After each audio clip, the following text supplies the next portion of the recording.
அரசியலுக்கு வந்ததிலிருந்தே நம்மளை பற்றி நிறைய சில வதந்திகள், அந்த டீம் இந்த டீம் அப்படிலாம் சொல்லிக்கிட்டு இருக்காங்க இல்லையா. ஆனால் இவர் எந்த டீமும் கிடையாது, மக்களுடைய டீம், பீப்புள்ஸ் டீம் அப்படின்னு எல்லாருக்கும் தெரிஞ்சதுக்கப்புறம் வேற என்ன அவதூறு பரப்பலாம் இவர் மேலே அப்படின்ட்டு ட்ரை பண்ணி எல்லாமே அவங்களுக்கு ஒர்க் அவுட் ஆகலை.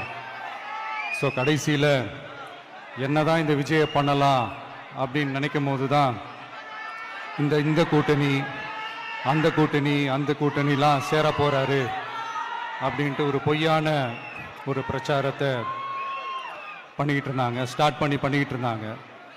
இந்த நியூஸ் எல்லாம் கேட்டு நீங்கள் கொஞ்சம் கன்ஃபியூஸ் ஆகிருப்பீங்க. அதனால் இங்கே மறுபடியும் ஓப்பனாக தெளிவாக ஒரு விஷயத்தை நான் சொல்கிறேன். நாங்கள் எப்பவுமே மதச்சார்பற்ற கொள்கைன்றதில், அந்த ஸ்டாண்ட்லேயோ, மதச்சார்பற்ற சமூக நீதி என்ற அந்த நிலைப்பாட்டிலேயோ எப்பவுமே சமரசம் வச்சுக்கவே மாட்டோம்.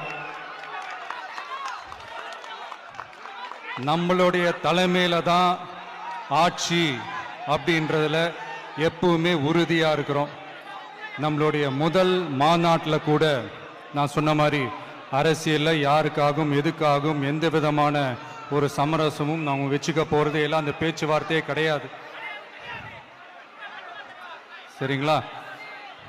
அதனால் யார் என்ன அவதூறு பரப்புனாலும் தயவு செஞ்சு அதை நம்பாதீங்க. எல்லாம் வல்ல இறைவனின் அருளால் நாம் நினைச்ச டார்கெட்டை நம்மளால நிச்சயமாக அடைய முடியும். இன்னைக்கு என்னுடைய இஸ்லாமிய சகோதர சகோதரிகளுக்கு என்னுடைய ரமலான் நல்வாழ்த்துக்கள். கான்ஃபிடென்ட்டா இருங்க, நல்லதே நடக்கும், வெற்றி நிச்சயம்.